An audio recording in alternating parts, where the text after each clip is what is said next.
Greetings, dear audience. This is Self Mastery 101, and today I am going to talk to you about cutting off what no longer serves you. So, in terms of people, always pay attention to detail, to every little thing that your so-called friends, or who you're thinking are your friends, who you're thinking are your family who's in your corner. Pay attention and notice everything. If they start offending you, it doesn't even make sense to check them, because they already are aware that it is very offensive.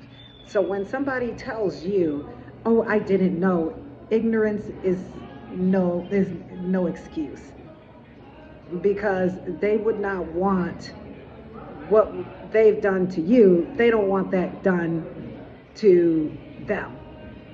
And how you can test it is match it and do exactly the same thing. And if they respond in a different way, then they were well aware of what they were doing to you to be offensive. For example, what I normally do is I give it a confirmation of 3. So if the person offends me 3 times, it's strike out, they're done. I don't make conversation, I just ghost them and disappear and move on to better things. And then I have a talk with the Lord and tell him, I give up this person from my life, for I have to move forward, and the person is purposely triggering me, and they have shown themselves to be a part of my past and to be what I've already walked away from. I only walk with you, Lord. And the Lord gives confirmation. He shows us by the way how people act. So there was a person who I thought, when I erased my board, when we erased the board of what was old and no longer acceptable in my life, there was a person who was brand new and kept trying to trigger me. That's what I noticed. There were certain things that she was doing, and it told me that she apparently was talking to somebody who was not in my favor, because the person started to remind me of my past. So I automatically, the first day that I was offended, I automatically put her on a time clock where it was strike 1. So the first time, it was when I ordered some food and the person gave me the complete opposite as to what I wanted, and then refused to change it. I said, okay, this person is truly being a control freak, and was well aware of what I exactly wanted, but decided to do the opposite, and then basically tell me to just accept it. I did not accept it, but I didn't say anything to her, just to let you know. Strike 2 was when I made up my mind of giving my life to the Lord completely. This person comes at me and wanted to give me unsolicited advice and talk about how she's so concerned, but yet gave me ideas to take jobs that are lower than me. This person had the audacity to suggest that I go clean houses for people. And this is after I said, I give my life to the Lord and I am going to go to the unknown. The person then kept trying to say, well, while you're waiting for the Lord, what are you going to do for work? And I just looked at her like, you don't need to worry about it, as long as I'm not asking you for anything. Then the person said, well, I'm going to rent a house for $800 a month, and you're going to be off the streets, and what are you going to do for work, because I can't have anybody living with me. Mind you, she created a scenario in her mind where she was like trying to be a control freak and try to tell me what to do. And I said, I'm happy with the life that I have. I don't need anything. And she kept trying to put it under the guise of helping and trying to control. I will not clean anybody's house. I will clean my own before I clean somebody else's. I will not work for, under, or with humans. It's like done. I work for the Lord. So whatever human he puts me with, it's by his will. So thy will be done on earth as it is in heaven. So I'm creating my heaven on this earth. And no matter what somebody is trying to do to deter me, it's not happening. Then the final straw with this person was, I went into the restaurant, and the table that I normally sit at and the chair I sit at, the chair was missing. I looked around the entire room, and there were no chairs that were missing. It was just the chair that I sit in. So I said, okay, let me just pull a chair from the other side of the table and sit here. She comes out, and she's like, oh, come on, we gotta go. So I said, you know what? I'm going to do whatever she tells me to do, because this is the last time that I'm ever going to talk to this person or visit this person ever again in life, and the person has no idea, and I'm going to act happy because it's my last day of hell and plantation with this person who was trying to put me in a plantation. Like, she created stories in her head, and that's kind of psychotic, where she wanted to be in control, but no one's in control of me but God. And anybody who tries to go in between me and the Lord, our relationship, I cut them off automatically with no conversation, because nobody is owed any explanation. You don't have to explain anything to anybody if you don't want to. Just cut them off and move forward. There is no confirmation in trying to figure things out with this human. The human was well aware of what was offensive. And so, I let her just perform.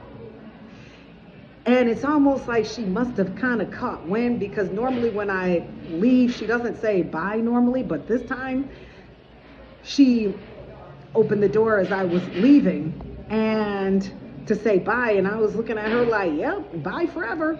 You don't know that yet. You're just never going to see me again. You're dropped and you're done.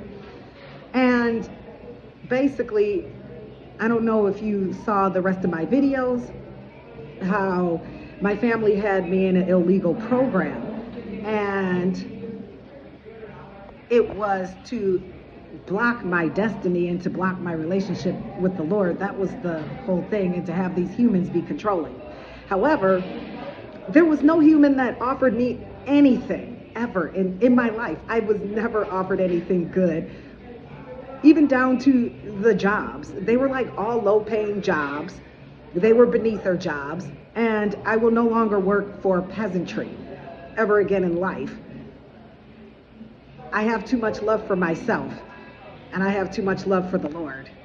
The Lord created me perfectly in his eyes. No man can come in between that, and no man can define me or define anything. So what I normally do is I just leave that human behind, and they can be themselves or be bossy, be confrontational to somebody else who will accept that. Especially when I've never, even when I was a child, I never asked anybody's opinion, because I knew that there was always a higher power. And if the higher power was approving of it, there is no man that can come in between that. No man matters at that point. So just from that story, you might be able to relate to it. And how all these people were after me, that told me that these people got to that woman and she started to act just like them. And then even that night when I went to a place, there were groups of people harassing me. But what I did, I ran off the groups of people because I gave them absolutely no energy. See, when it's a demon or demonites, you don't give them what you feel that they deserve, which is where people tend to check them, confront them. That feeds into their energy and they act worse. Nope. What I did last night was I just turned my back on them, and then I turned around and they were gone. It will all go away when you have in your mind, I am only with the Lord and I am with the unknown, and everything the Lord offers me is for my best and highest good. And there is no man that can give that, because man is empty. Man gives empty promises. Man can never give you what your heart desires. Man always has strings attached. The Lord, the only string attached he has is to glorify him. Give him credit. Be loyal. And he's always loved you. So even when you're feeling down and you're feeling like somehow harming yourself, just take a step back and ask yourself, well, if I harm myself, will the Lord approve? Because I know there's something better out there for me. You have to remove all obstacles. And it does not matter. Remove obstacles no matter what that person's situation is. That's not your problem, that's their problem. When you're giving somebody good news and then the person projects their opinion so that you can change your mind, you need to let them go. And even if you don't let them go right away, just refrain from giving them good news. Like, for example, I told somebody, oh, I want to travel. And the person said, oh, well, you know what? I don't feel comfortable traveling because of all the things that are going on in the world. That person projected on me. I was just giving a statement. I did not ask anybody about it. I didn't ask this person anything about what they would do, because what they would do does not matter to me, because I am for sure confident in myself. And now that my time was up with man, there's nothing that's going to stop me, and there's nothing that's going to make me return back to hell. I was born and raised in hell, so I had to be subjected to all kinds of abuses. I never had friends. They thought that I was so gullible that I would think that they were my friends when they insult me and say, I'm trying to help you. No, they were trying to hell me. But now they all know that I know. By finally, once my time was up and the Lord said, cut them off, erase them, that's exactly what I did. And a lot of people can't handle it. And that's too bad, so sad. I had to be subjected to their abuse and their nonsense for years. So now I'm finally coming out and being who I've always been, not what humans have told me I was. So keep your eye on the prize. Drop it like it's hot. Drop those who are dropping your ideas and dropping you. You don't have to change for anybody. Have a blessed one, everyone. Much love and many blessings. Much prosperity.